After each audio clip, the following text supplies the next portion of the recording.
Hello, welcome to the James Cooley Show. It's your life. I'm your host, Dr. James J.C. Cooley, and wow, we got another wonderful show that we have coming up today. We're gonna talk about something kind of sensitive, but it's happening all over the world. It's happening in the United States, and it's you have people that promote hate, that love disturbance, when the world, I believe, should be about harmony and love. So harmony should always conquer hate, because we all are created equal. We all are created in the image of the Lord, and we all have to get along and love each other.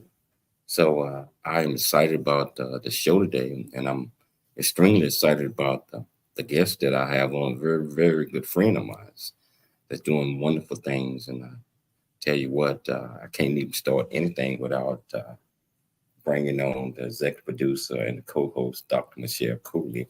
How are you doing today? I'm doing great. And yes, it's a very sensitive topic to talk about, but everyone has heard about this specific topic, but we're going a little deeper. We're going to dive, regarding I'm going to say the background, the behavior part of this specific topic. And we do have this amazing guest who's kind of educate the audience regarding. Wow. So Michelle, can you introduce the title of the show, the purpose of the show, and introduce this absolutely wonderful guest? Oh, most definitely. So today's title is Harmony Over Hate, Treating Racism as a Behavioral Disorder. And we're having a conversation with Dr. Frederick K. Johnson. He's an accomplished global strategic advisor and lecturer.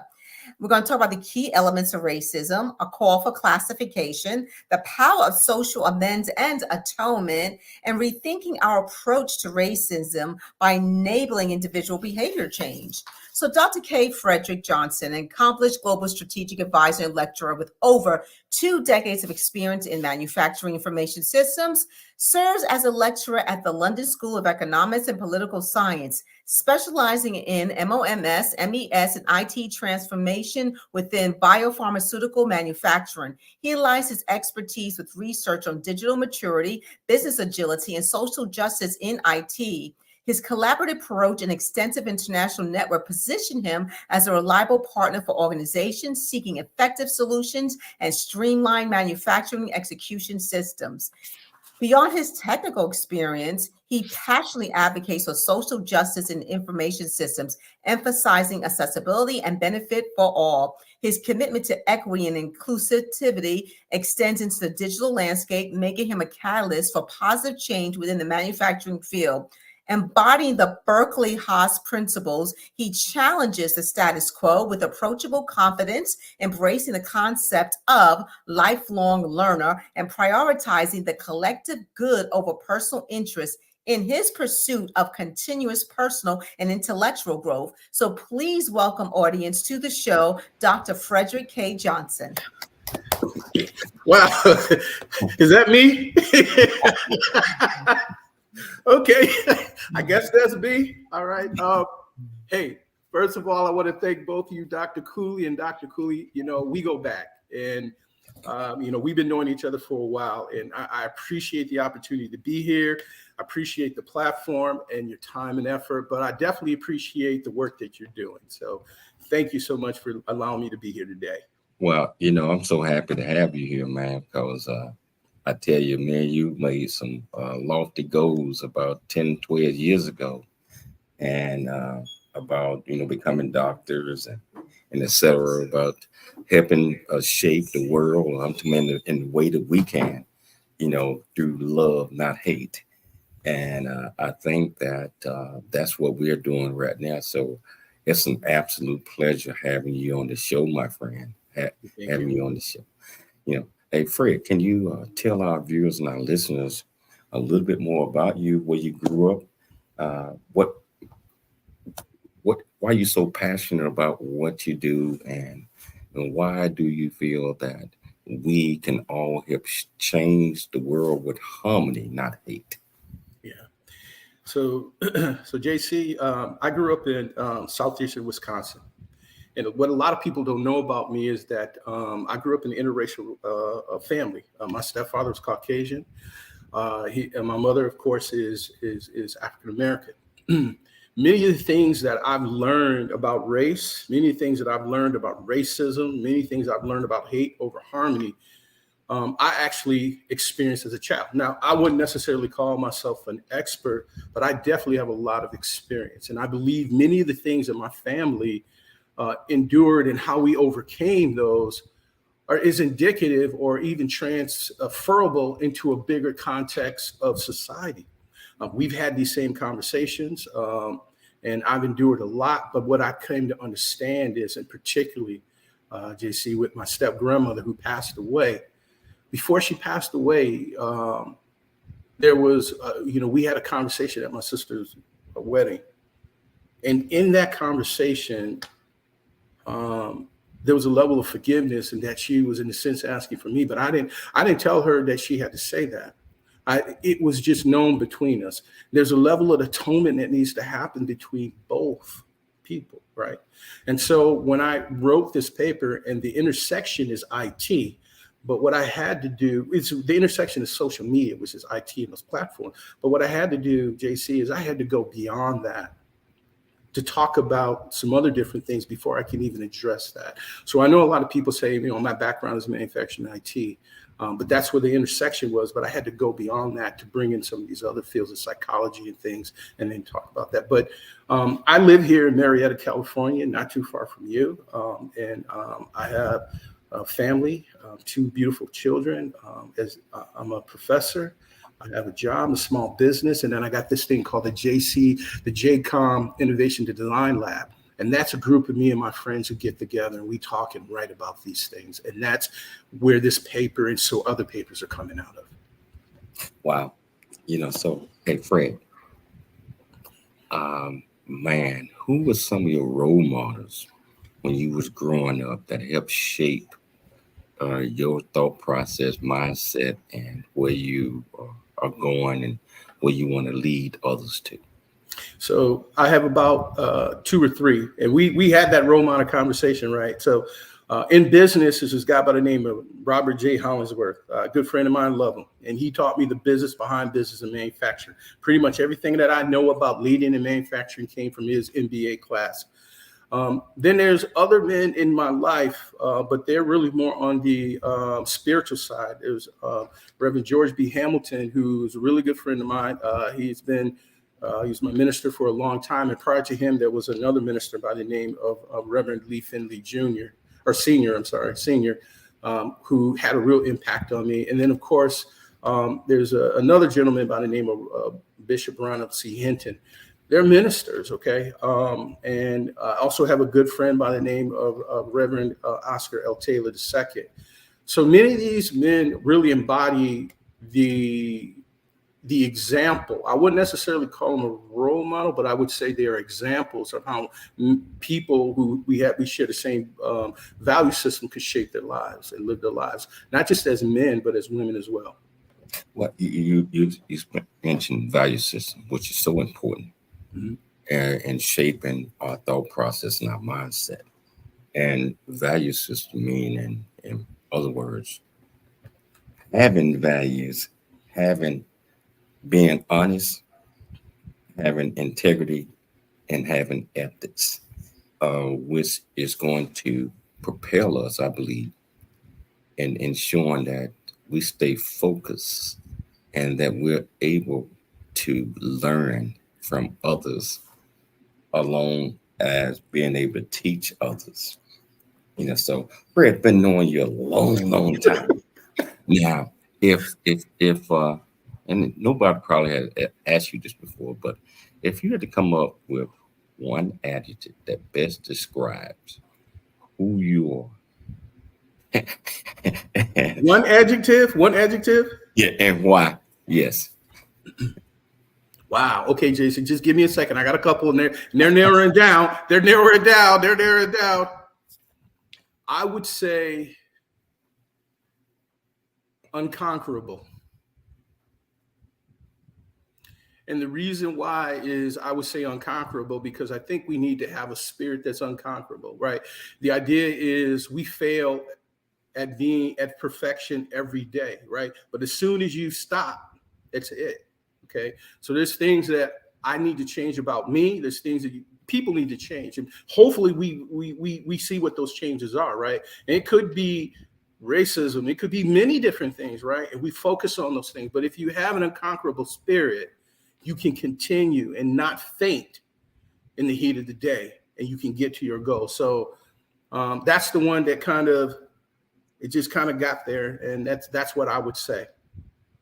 Well, and it's so true, man, because you have to have a positive confidence spirit in yourself that you're able, yes, sir, to do certain things. You're able to lead.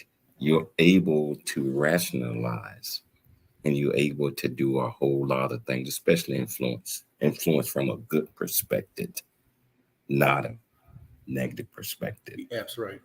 And everything that I know about you, man, is from a great perspective, man. And I just, I'm just so happy that you're here and you're my friend. Thank you. I appreciate that. You're too kind, but I'll take it anyway. Thank you. You know what, Dr. Fred, we're going to take a station break. Yes, sir. When we come back, we're going to talk about this topic. Yes, sir. Yes, sir. Absolutely. And we're going to enlighten our audience and educate them. So if you want to be part of the conversation, all you have to do is just go to the platform that you're watching us on, ask any question that you might have. I promise you, we'll get you an answer. Dr. Fred will get you an answer. Remember, it's your life. And we'll be back shortly after the break. Really get a chance to know who you are. And once you know who you are, you truly know who you are, love who you are. Love who you are. You're a masterpiece. Love who you are. Love who you were born to be. Love me some me. That's what I'm talking about. When you leave high school, you gotta know today or tomorrow, or hopefully today, what your plans are. Hopefully, there is no bad decision unless there is no plan. Create, collaborate, Commit with confidence. Commit with what? Commit with what? In everything that you do.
Hello, welcome back to the James Cooley Show. It's your life, and we got Dr. Fred here, and I tell you, this guy is remarkable, doing a lot of great things. Actually, lecturing, teaching, and Fred, I used to hate the lecture portion of it.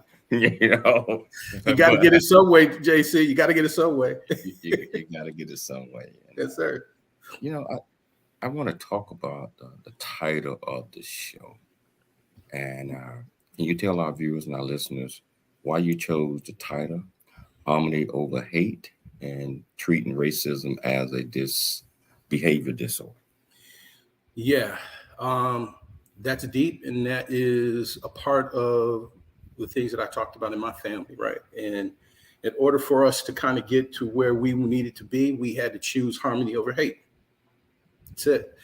You have to choose that this is where you want to go, and hate is destructive, right? And there was a lot of that in our family. There was a lot within those things, but over a period of time, we overcame that. Now, the second part is classifying of racism as a behavior.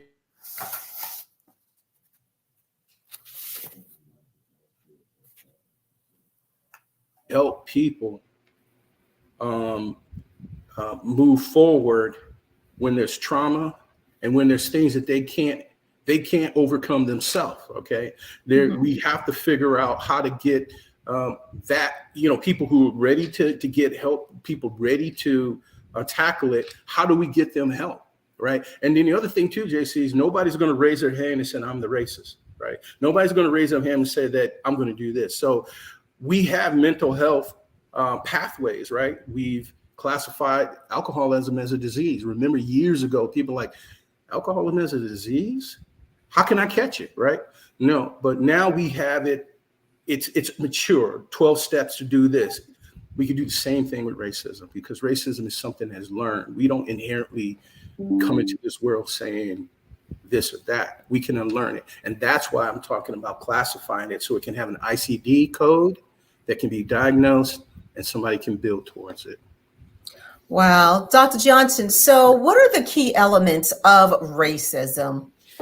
Yeah, so when we think of racism, now I want to let me put out, I'm not a psychologist. I had to learn a lot of this on my own. So you talk about lectures, JC, I had to find some lectures. I had to find the research, because as I said, the intersection was the social media. That's where I was coming from, and how people are using bots and all these things, the technology part. But in order to make the case, I had to go further. So when we think about racism basically is just an ideology and belief that one race is superior over other. It goes farther than ethnocentric. It is based on that this thing between us means I'm bigger than you. But at the end, the foundation of it is the ideology of superiority. Okay. And we talk about the constructs: prejudice, stereotyping, discrimination, power, structural and institutional racism, and internalized racism as some of the main elements. So when we talk about this, we talk about this as constructs that promote racism in one way or another. Okay. We got a question from NKO already. Said, Dr. Johnson, have you experienced any systematic racism personally in the IT field? I'm going to answer that question in this way. Yes, but it's almost like saying, is there sharks in the ocean? And you wouldn't be in the ocean if there wasn't a shark 300 yards off the ocean. And the reason I say that is because sharks are indicative of the environment. Racism is indicative of our employment, because that is part of the foundation. It's a part of that. So I've experienced it, but experiencing it is one thing. Now, how you handle it is totally different. Okay. So let me answer that one as well in KO. I have experienced racism in the cybersecurity, IT spectrum, where I was the only African American in a leadership, into my major leadership position, where you have people that are jealous of you. Mm-hmm. They treat you different. They team up. But the most important thing, what Dr. Johnson just said, is how you handle it. Now, you can turn lemons into a very sweet drink like lemonade. If Beyonce did it.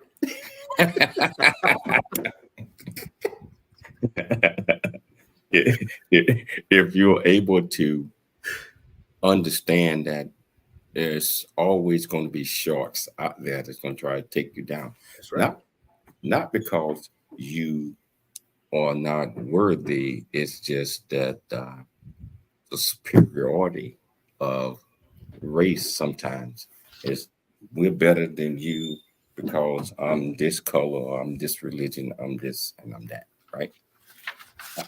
I look at it differently. I look at it like we all are the same, and we all deserve to be treated fairly and given an opportunity for what we bring to the table. And just like Martin Luther King, do not judge a person by their skin color. Judging a person by their character and what they bring. Yeah. So, what are your thoughts on that, Dr. Fred? So I think you're hitting right on the point. There are a lot of people who want what we call decenter whiteness, but we end up centering on blackness or something else. And it's just as bad. The idea is to center on what you're talking about, humanity. Okay. These are things that we have all in front of us. Now, when we talk about character, really, what we're really talking about is characteristics of a spirit. Okay.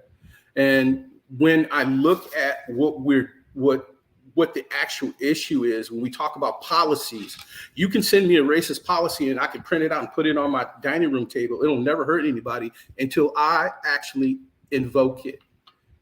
And the policy is the root of the policy is a mindset. And there may be some people who are talking and say, well, Dr. Johnson, what you're talking is all grand and everything. It's pie in the sky, right? It's right there. And I'm going to tell you, it's not pie because there's nothing sweet about it. Okay. And it's not in the sky. It's in our head. It's learned behavior that we can unlearn. Okay. And what we're fighting against is not skin tone, color. What we're fighting against is a reprobated mind. That, JC, is the root of racism. Okay. So when we think about that as a learned behavior, as a construct, right, that came into society to subjugate groups of people and separate this, what we have to do is figure out how to dismantle that. and we dismantle it in our mindset. And then at some point in time, we got to go and fix the institutionalized racism. We got to do a bunch of different things. This is not download the app and run it and we got it. No, this is generational. This will take some time. But what I'm talking about is a grassroots effort that people can say, now we can, in a sense, bill against this. So there's some, we can create strategies like we create a 12-step program for alcoholism. We could do the same thing for helping people with trauma and get through this on the racism. That's really what this paper is about. And I hope I answered your question. Well, we have a comment from one of the viewers. Well, hold on, Michelle. Oh, okay. This viewer right here worked for me in the Navy. K Birdman is what I call him. Oh, and Bird, man, hey, so happy that you're tuning in. And but Michelle, go ahead on with the comment. well, he wanted to know, have you overcome racism to formulate a friendship with the party that was prejudiced towards you? Absolutely. Let me answer that first. Let me answer that first, Fred. Okay. And Michelle knows about this one.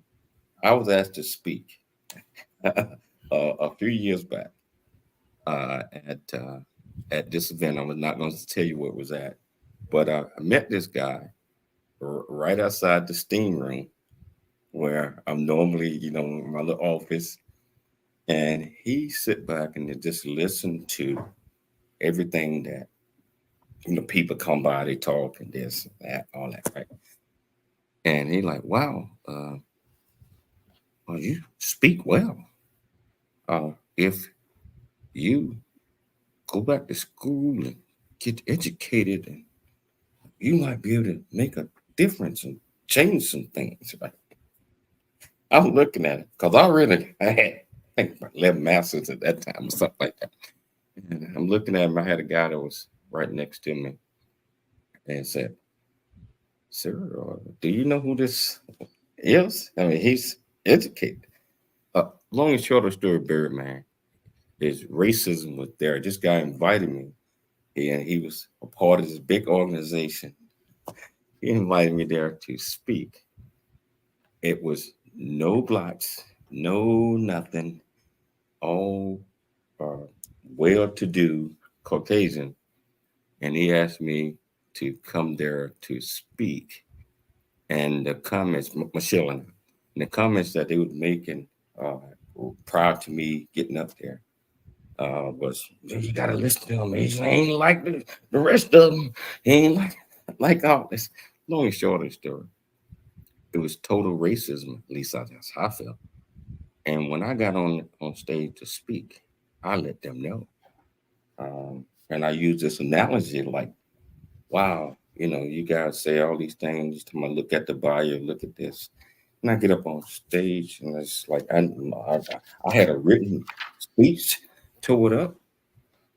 And I said, it's kind of like going to the library and looking for books on love. And the librarian said, hey, it's a whole big pile of books over here on love. Every last, so you picked up raggedy, throw the raggedy books to the side, these pretty cover books, like, I'm talking about, Fred, with nice, pretty books with the sheet all and the cover thing. Long and short of the story, they did that like 3 times and throwing the raggedy book to the side, and they picked up one of the raggedy books and started reading. Oh, this is what I was looking for. My point is this. You never judge a book by its cover. Me and that guy became very, very good friends. He started the J.C. Cooley Foundation, but where it at today, paid the money, paid everything to get my foundation lunch and also get it set where we are today. So answer your question is, I wouldn't say overcome racism. For that, I was never racist anyway, but I think that he did, and a lot of other folks did, to be my friend And that's how it is. And I hope that wasn't too long of a story, Fred. And I hope I answered your question, Birdman. Yeah, I agree with that, JC. So let me kind of put that into boxes. So you talked about prejudice, okay? Judging the book by its cover. You also talked about stereotyping, okay? Those are forms of racism, right? And so the idea is, to answer this question, we can overcome many of those things, but it's really the way that we go about doing it. We can't return the favor with hate. You can't return it. There almost has to be a level. It has to be empathy involved in this. So you got to understand that even if you try, you may not necessarily get through on the person. But I've had that happen many a time. And believe it or not, some of those people become really good friends. And I'm going to tell you the reason why is because they told you exactly how they feel about you. You have other people that are quote unquote calling themselves your friends, but they're not really telling you. It's more superficial. So you never really get down to the brass tacks with them. But people who really tell you how you feel, right, you can address it. Typically, prejudice and stereotype is exactly what we talk about, which is the elements of what we're talking about here. Now, I'm not a psychologist. I had to learn a lot of this on my own, which I'm capable of doing. But then I had to reel it back to the intersection of social media, which we could talk about at some point in time. But to answer your question, I have done that. And some of those people are still my friend to this day. Because of the way that you handled the situation. Yeah. You know, I tell you, we're going to take a station break, but we're going to come back and we're going to continue this great discussion. And if you want to be part of the conversation, all you have to do is just go to the platform that you're watching this on, ask any question that you might have. I promise you we'll get you an answer. It's your life, and we'll see you shortly after the break.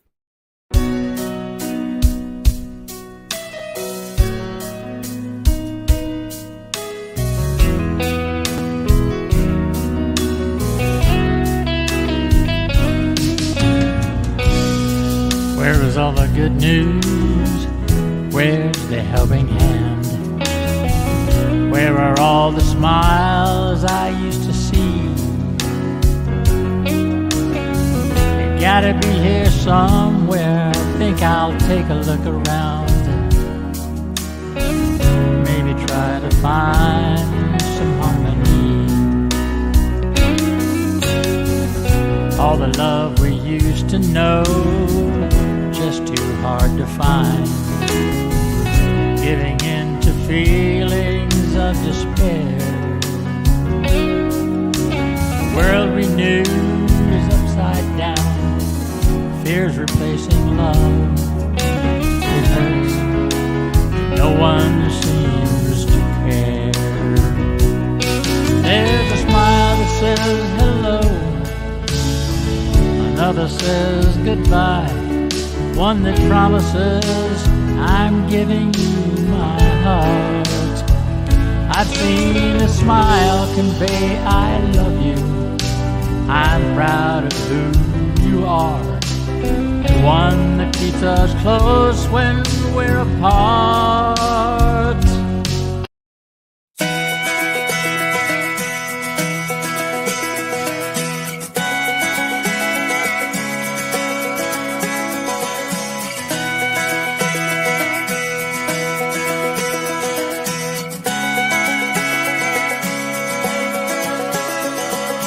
What if that road that you're taking's a dead end? What if love leaves you all jaded and broken? What if that limb breaks you're climbing out on? Yeah, what if it all goes wrong? But what if it all goes right? What if it all works out? What if the stars line up and good luck rains down? What if you chase your dream? Changes your whole life. Yeah, what if it all goes right?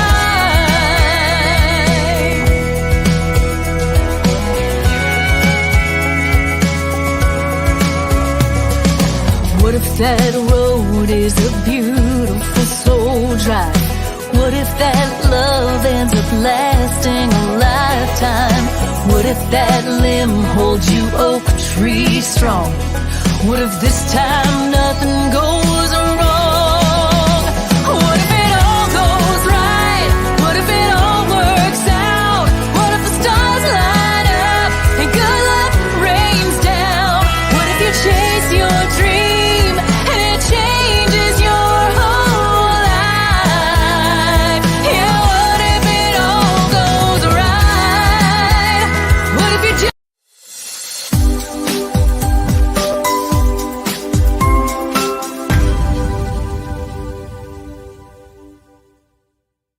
Welcome back to James Cooley's Show. It's Your Life, and my great friend, Dr. Fred Johnson, is here joining me today, and we're talking about a tough topic. And I just played two videos of two of my great friends, the artists wrote the song and give me authorization to play it, and they've been on my show. Smiles, meaning bringing everything together, loving, not hating, regardless what the situation is. And also when things and situations and circumstances don't always go right, and you continue to push back on the negative and accept the positive. And sooner or later, you change some hearts, you change some minds, especially when it comes to harmony over hate, when it comes to love, when it comes to all of these things. If we're able to change some things, Dr. Fred, and everything just pop in line and go right, I think we done did our job. You're not going to reach everybody. No. What are your thoughts on that, Doc? Yeah, so I like how you segued that. That was great. That was fantastic. When I wrote this, I wasn't naive to say, hey, look, everybody in the United States are going to change it throughout the country. But I said that we just have to have enough people. Now, I want people to understand that racism is a construct. It is an institution, but it's also a mindset, right? And it starts as a mindset, and then it becomes policies and things. So, right. So what we need to do is, what I would say is just factor on the mindset, but not everybody. All we need is enough people to understand and say, hey, listen, here's what I'm going to do. I'm getting myself some help, because in combating racism, JC, you and I are not sitting on the boards. We're not in the PTA meetings. We're not here in these church meetings and all this where it's not you and I, it's other people, right? And so if there's a courageous group or a number of people that say, listen, I'm going to deal with this for some reason or another, and they find help through these mental health, or they begin to say, hey, what does this mean and how can I do better? After a while, JC, there could be 2 or 3 people sitting at that table and say, you know what, that policy that you're talking about, that policy hurts people. Now, it might benefit us, but it's hurting people. And JC, this is how we begin to dismantle racism. It kind of goes this way. Now, there's some other things that can happen at the grassroots level. It's individual. And then there's also community level. But then there also needs to be social amends. Now, here in California, you know, we got the reparation task force, right? So it's already happening. So you have to have this in, meet that in. So the ideal, I said, I'm in the perfect situation. Let me get this out here. And again, I want people to recognize this is kind of lofty, but let's get the conversation started. Let's get the classification reclassified. And let's get some people saying, you know what, I can build to help towards that. And then at some point in time, there's some other things that we can do in terms of promoting it, that this organization has these programs for people who want to get help. Now, we're not looking for everybody. But we're looking for people who really want to make a difference in their life. And they, in a sense, become the individuals that sit in those meetings. Kate Bird got another. He says, so what suggestion do you have to build trust in the workplace to combat racism? First of all, I want to say this. Everybody at your job ain't your friend. Yeah, I just want to tell you that, Bird. I want to tell you that, okay? You go there, you do your job, you get a paycheck, and if you can make some friends, good. If you can't, then those are just co-workers of people. So now, you want to build trust? The fastest way to build trust with somebody is to tell the truth all the time. Okay? That becomes being honest, faithful, and true. And on those three, right there, those three things right there really define my value system. You want to build trust? Somebody says, hey, Bird, can you finish this RTP report? I'll do it by 5. You got it done by 4. Hey, Bird, can you do this over here? I'm doing. Can you refill the coffee? I'll do it, right? Hey, Bird, did you do this over here? I sure did. They go and check on you, you did. That's how you build trust. And again, that may not be your friend, right? But it's a coworker. I hope that answered your question. you know, hey man, that was funny. But also just add on to that, yes, honesty, integrity, and ethics, Birdman. You know that I instill that in all of you guys about being honest, having integrity, and ethics, and just what Fred just said. If you are the same, you tell the truth. I ain't talking too much. And your coworkers, you're gonna know who is not a part of the team and that's trustworthy, and you're gonna know who they are because they're gonna flip flop every day. And whichever side that is winning, that's where they're gonna go. But Jason, let me chime in on this. We can't control the way other people think about us. If they come in with a racist attitude, it is what it is. I also want to tell you too, get to know what that handbook says. If the company says we got 0 tolerance of racism, okay, guess what? Then they give you the rules to the game. The idea is, I've been in some of the most racist environments that you can absolutely imagine. I work in biopharma, okay? Elitist, racism, and all that, right? And I've been subject to a lot of that, but I had to understand those ain't my friends. I understand I come and do my job, and I do it very well. I understand the policies, and when there are issues that pop up, I use the framework and the path and the avenues to be able to support whatever argument I may have. And I don't get an attitude about it. I don't get a fight. I don't let those things negatively impact me, and I certainly don't bring them home to my kids. So it's as I said before, it's all how you react to it. It's all that. But then there's some cases where, guess what? They put you in a trick bag, right? And in some cases, you don't win, right? And so in those particular cases, you got to do what you need to do. If you need to find another place, you find another place, right? But at the end of the day, no one can say that you return hate with hate, okay?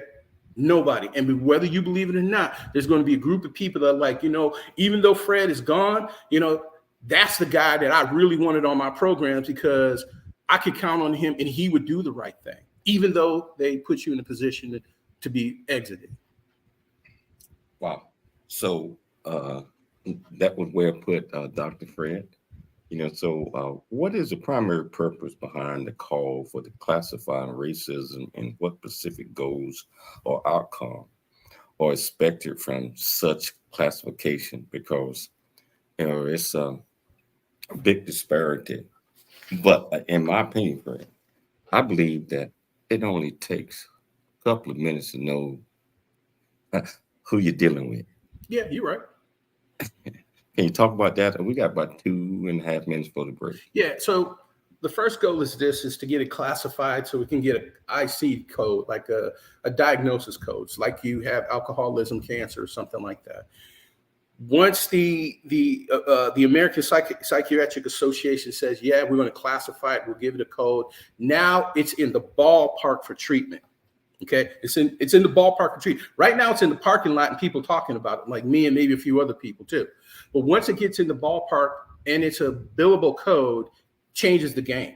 So that's the first goal. The second goal is really to get enough understanding around it for somebody to develop kind of like a treatment program or some kind of program that help people understand it. And then the third thing is the promotion of it in a way that people don't feel that there's retribution or they'll be hurt by being involved in it and things like that. And then the final thing is hopefully that program allows people to do what I call this individual self-growth and change. Those are the goals, JC. That's it. It's that simple. Wow. I like how you put that, like the goals that you just brought up. We're not taking a station break. Yes, sir. We're gonna come back because the Bird Man got another question for you. Bird. Hey, I got to meet Bird. Hey man, he's there, and you will meet him. Okay. So he's in Temecula as well, and a great guy. And I tell you what, whichever platform that you're watching us on, if you be part of the conversation, all you have to do is go to the platform, ask any question that you might have. I promise you, Dr. Fred and myself will get you an answer, or we call on Bird. It's your life, and we'll see you shortly after the break.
I'm Dr. James J.C. Cooley from the United States of America, and I am here to just say, first of all, I'm so happy and honored to be on it, to be in the Coffee Book 2023, Unified Brain Z and the other organizations. Thank you so much for giving me an opportunity to be a part of this collection.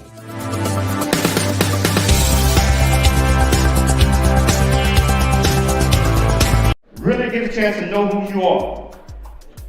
And once you know who you are, you truly know who you are, love who you are. Love who you are.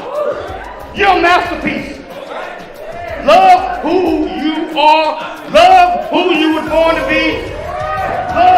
Love me some me. That's what I'm talking about. When you leave high school, you gotta know today or tomorrow, or hopefully today, what your plans are. Hopefully, there is no bad decision unless there is no plan. Create, collaborate, commit with confidence. Commit with what? Commit with what? And everything that you do. If you can see it here, you can do it. You might not be able to see it with the physical eyes, but if you can see it here, you can do it. Don't let anyone tell you that you cannot do it. You all are the future leaders of tomorrow. I am a leader. I am a senior. I will be one of the leaders of this world. So, if you know yourself, and if you love yourself, you got the confidence, you can share yourself. You can be who you are. It doesn't matter if you short, tall, fat, big, whatever, black, white, pink, gold, purple. It doesn't matter. You step up with confidence. You are a masterpiece. You are a leader.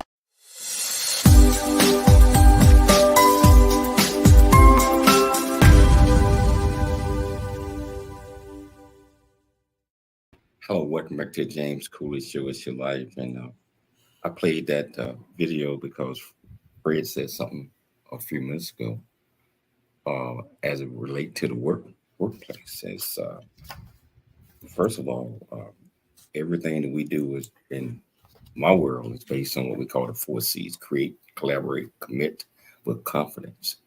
And if you abide by those, that create what we call the big C, character. Meaning, that if you're in an environment that you know you should not be in that environment because that the people are not going to change and they are going to keep you over in this little box where you can't grow, you can't do this, you can't do that. You have to make a decision. And Dr. Fred mentioned that, like, hey, sometimes we have to make a tough decision. That's right.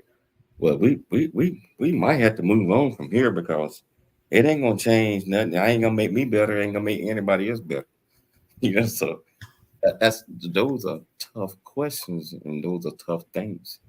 And especially in a workplace where we talk about diversity, equity, and inclusion, when the leaders are not abiding by that because they think that your worth based on your religion or your color is not worthy of that. So what, Fred, I want you to talk about that a little bit. Bird just asked you another question. Yeah.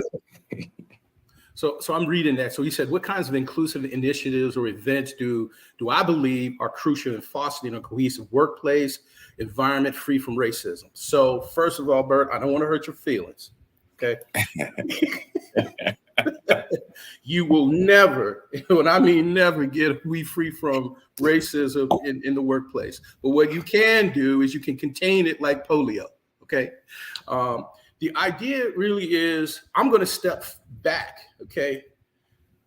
The workplace, DE&Is, they actually are inundated by other things. Like they can't solve somebody's trauma. They can't change somebody's mind on certain things that are so like in part of their value system. All they're doing is kind of deflecting it and really saying, here's the avenues in which we want behavior. So the company would say, here's the behavior that's tolerated. Here's not the behavior that's tolerated. We'll give you a little bit of course to understand what these things are and so forth. They're actually only handling the surface stuff. What I'm talking about here is classifying that bad boy as a disorder so somebody can actually go and get some help. So when we start talking with, I go through a program or do something. I don't know what it will look like at this point, but I'm working towards that path. Guess what? When I show up to work, DE&I is like, you need to go left, Mr. Johnson. I say, I will, and I'll do what I'm supposed to do. You see, so DE&I, I think they're doing a great job, and I'm not saying we shouldn't do it, but we need to get to the point where we don't need it. We don't need it because people act right. We got a policy. Here's the policy. Follow the policy, you keep your job. You don't follow your policy, guess what? We got some problems. Go to HR 2-3 times, you might have to move on. And that goes for the leaders too. And I think what's going to happen in the future, leaders, how we define leadership is changing. Post-COVID, they do all kinds of stuff. Not post-COVID, pre-COVID, all kinds of stuff. Post-COVID, if you ain't got no empathy, if you ain't really understanding people leaving and quitting, and next thing you know, they're going to blame it on you. We need to get somebody in there who really understand these people, not trying to do these different things like that, and really leading in a way that's kind of servant leadership. Leadership is changing because society's changing. Okay, so that's kind of what I feel about DE&I, because they just get hit with a whole bunch of stuff, but they can't handle my trauma. They can't handle your trauma, which is the deep-rooted issue. Okay, so if you take a two-pronged approach, helping you here on your individual growth, and then DE&I at some point in time dissolves really into here's our policy. Period. And so those I'm not really a DE&I person, but I definitely support the activities that a standard DE&I program would support. And that's really equity, inclusion, and things like that, leadership. So, but I can't answer the question, but I will tell you, you'll never get rid of it. And if people don't help themselves at this level, you're always going to have problems in the workforce. I think Bert is asking a question that you already answered. Can you elaborate on that for about a minute? We got about 3 minutes left in the show. Yeah. So he's saying, if racism is classified as a disorder, could that be used as a tool to promote behavior? So, okay, here's what I'm saying. Let's say I'm going through some depression. I'm dealing with some grief, and I want to go talk to somebody to help me understand how to manage that and go through it. Flip it. My name's Fred Johnson. I'm a racist. And I got some issues. My job told me that I can't be saying these things to people, but I really don't understand because this is a part of my value system. How can I go get some help and get some coaching to do that? So it's not a tool, it's a path. And within that tool, it's a process for people to understand and challenge their value system to get them to change the behavior, or not necessarily change the behavior, but understand the behavior in certain contexts. I'm not saying that you can't be a racist. You can be a racist all you want, but just don't bring it to work. Okay? Just don't bring it to certain aspects. Understand how you need to act behind that, okay? And those policies that you're creating, guess what? They're going to get challenged. And if you're creating these policies that are based on white supremacy, guess what? You may not find yourself with a job because society is opting away from that. And hey, Bird, I hope he answered your question. Hey, Dr. Fred, Yes, sir. we got 2 minutes left in the show. What are 3 takeaways that you want our viewers and our listeners to get from this? And also, I got to have you back on, brother. Okay. Anytime. Anytime. So here's what I want. Here's the first takeaway. The first takeaway is this: our country is in trouble. All right, we know that, and there's a lot of reasons behind it. Okay, and it seemingly has gotten worse over worse. But I also want to tell you that social media is behind that, which we didn't talk about, but social media is behind it, and it's causing what I would call acoustic feedback, like putting the microphone too close. And when we do the research and we find it's only 6 people in the fringes of society talking all this stuff, but it's got the whole world on tilt, the whole country on tilt. That's the first thing. The second thing is I want people to understand that racism is part of a value system. It's a learned behavior, and it can be unlearned. Okay. And the third takeaway is this: just how we can treat alcoholism, just how we can treat depression, we can help people get past and challenging their value system through mental health, through the mental health path or the mental health channels. Those are the takeaways. Wow. Hey, Fred, if people want to reach out and see some of your work or get in touch with you or enlist your services, how can they do it? Well, okay, so I think I might have to get a certification in psychology here, so it might take about 18 months. No, just kidding. I'm just kidding. I'm on LinkedIn, and I want people to understand that I'm actually in the process of partnering with some people who actually are like in the psychology piece, right? The kind of firm that I don't make myself an expert, but I think the things that I'm talking about are relevant, and the points that I'm making are supported by the research. You can find me on LinkedIn, and JC, if you wanted to, I think there's some email addresses, and perhaps you can post the paper. It's on the Social Science Research Network. It's a free access, and there's a bunch of downloads. People are looking at it and all that. And I want people to challenge it. I do. Because the idea is that level of challenge could actually make it better. You know what I mean? I want to make it better. But at the end of the day, I want people to understand what's at stake here is really the well-being of our organization, our company, our livelihood, not just for us, but our children and our grandchildren.